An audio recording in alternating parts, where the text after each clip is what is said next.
Hello, and thank you for joining us for the 2021 Gazette Business Awards. This year's recipient for Community Vision Award is the Greater Cedar Rapids Community Foundation. The past year has been challenging in many aspects between the derecho and the pandemic and all of the economic woes that came along with it, but Community Foundation has aided local families and boosted nearly 200 not-for-profit organizations as they navigate this financially trying time. So here today to talk about all those initiatives with us is Les Gartn Jr., the president and CEO of the Greater Cedar Rapids Community Foundation. Thank you for joining me today. Well, you're welcome. I'm delighted to be here, and we're honored to be recognized by the Gazette with this award. Thank you.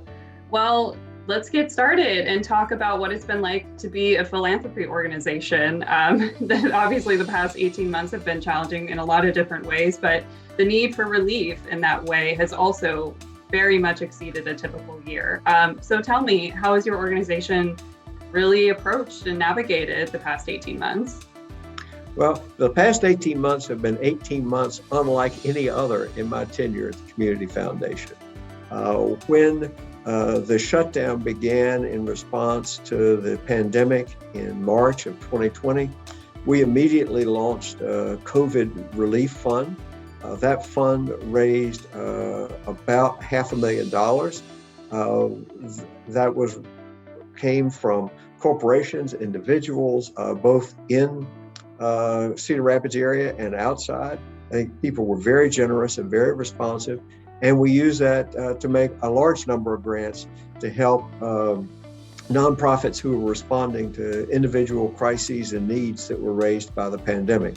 We continue to make grants from that fund up until recently, and we've basically granted all that money out. Just when we thought the pandemic might be ebbing last summer, the derecho hit. And so we immediately responded to that by establishing the Disaster Recovery Fund. And that fund has raised nearly $2 million. And we've granted out about 75% of that fund. And we're still making grants from that fund because as happens in disasters, needs continue to emerge over time. Of course, we had to continue business as usual while we were doing disaster recovery work. And in fact, we made grants in total last year of $13.9 million. And they were through our donor advised funds and our unrestricted funds and our designated funds, all of which went to help the nonprofit sector in a particularly trying time. Yeah, absolutely. Yeah, that segues nicely into my next question.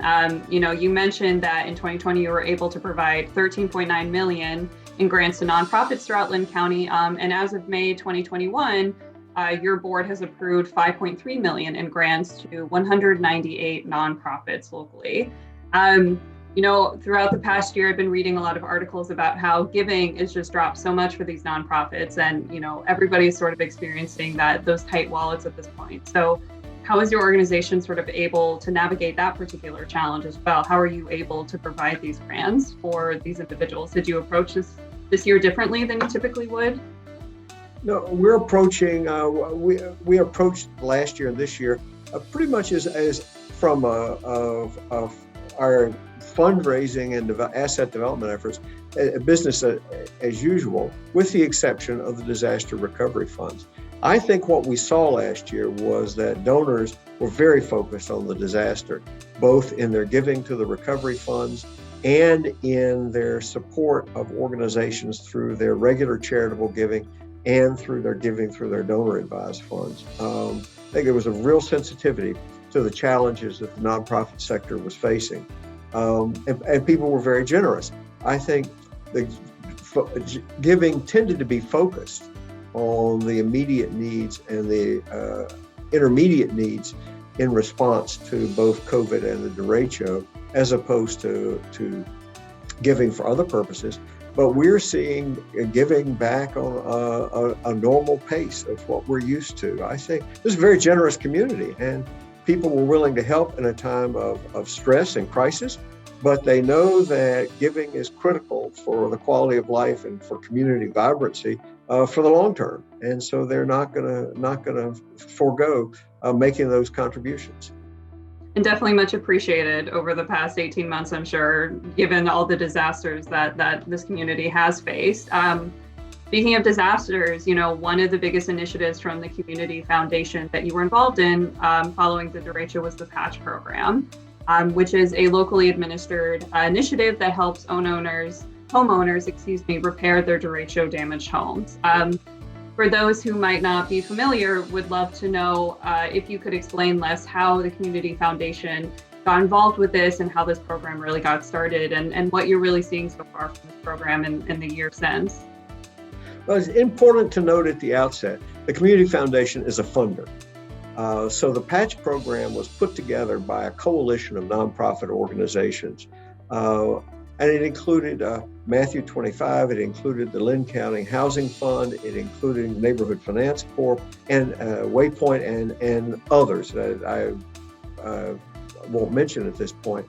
But they put the program together and we provided the funding. And the funding has come supported a number of stages. And I might also note that funding is not just from us. It was from private donors. It was the United Way was a major funder. The Alliant Foundation was a major contributor as well. And our collaborative efforts, I think, really paid off because we were able, in the first place, to make some immediate, or Patch was able to make some immediate housing repairs last fall after the derecho. And then it really kicked into high gear this spring as the winter passed away and people realized the extent of the housing damage. And Patch reached a crisis in the spring when they were receiving more calls than they had the resources to respond to. And that's where the United Way and the Community Foundation came together and made significant grants. The two organizations together granted $1.5 million. And that was to keep Patch going so that these house repairs could continue. And I'm delighted that as the summer progressed, that local governments have been able to add to the funding, most recently a grant from the city of Cedar Rapids, to keep the housing repair underway. And it's a wonderful role for private philanthropy to fill that gap, to fill the need before public funding might be available. Absolutely. And based on reporting the Gazette has done, we have found that there's still a number of families who are still struggling with home repair, or still trying to reach that milestone following their recovery. What is the future of this program? Could you speak to that? Do you foresee this need lingering for some time? All our work with the National Center for Disaster Philanthropy suggests that the recovery from a disaster like the derecho is not a 90-day or a 6-month process. It's about a 1.5 year process. And so we're well into it. We've just passed the year anniversary. So I think we're going to see the housing repairs continue for at least 6 months and probably another year. And Patch has got a solid funding base at this point, and I'm hoping that it's going to be able to meet those needs. One of the sad things about a disaster is that the needs aren't always immediately apparent. And sometimes, especially with housing, the extent of the damage is not known until months later. And then the extent to which there'll be other reimbursement, insurance or FEMA reimbursement, that is not known for several months. And so it's not at all unusual that this is continuing. But I think I'm not misquoting the Center for Disaster Philanthropy when they said we're really right on target in our response. Wow, that's amazing. Absolutely. Well, beyond just disaster recovery, obviously that is a huge piece of the work that you do. But you were telling me before we began this conversation that beyond that work, the Community Foundation is involved with a group violence intervention program. Could you tell us a bit about that program? Be glad to. In 2019, we entered into a partnership with the city of Cedar Rapids, with Lynn County, and with the Cedar Rapids Community School District to create the SET grant program. And SET stands for Safe, Equitable, and Thriving Communities. And our idea was that we could use the leverage of philanthropy to help create a safer community, in particular a community where we could see a reduction in youth violence. One of the early accomplishments of SET was to identify a program that has been implemented successfully in several cities around the country called group violence intervention. And we were able to, as a community, to enter into a contract with the National Network for Safe Communities to implement this program. So while we were busy doing disaster recovery, we were also busy working with our partners, which include law enforcement, social service agencies, to implement the group violence intervention approach, which is now fully implemented as of the summer of 2021.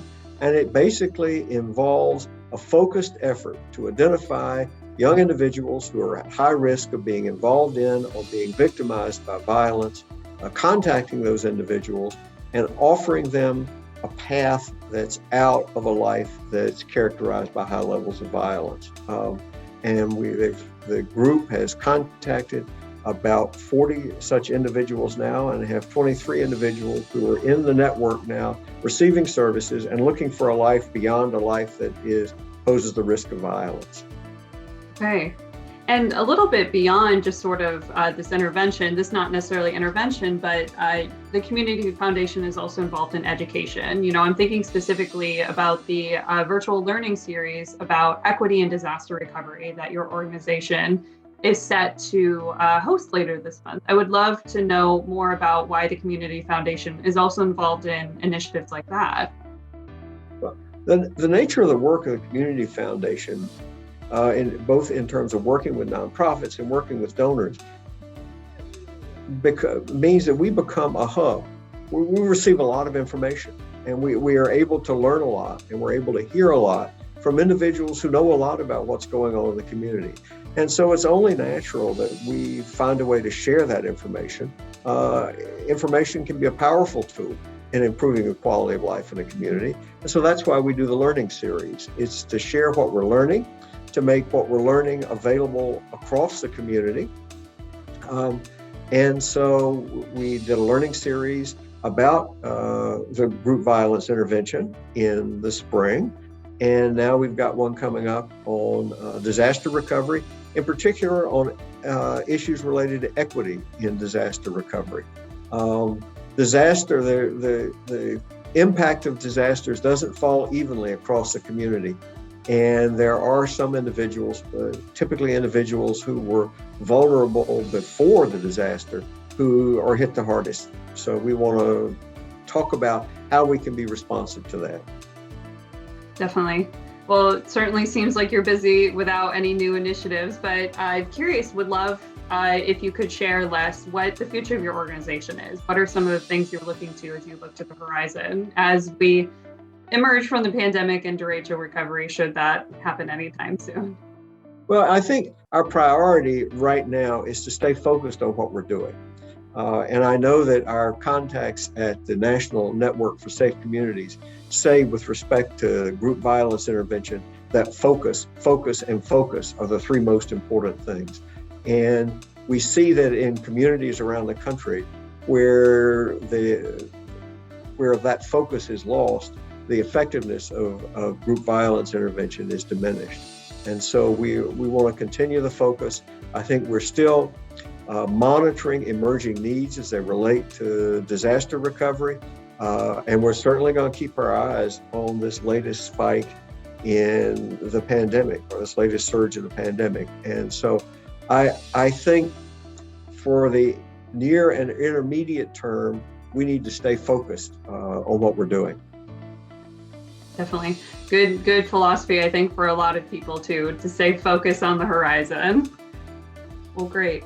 Well, thank you so much for your time today, Les. It was so great chatting with you. Well, I've enjoyed it, and thank you again for the award. It's a great honor.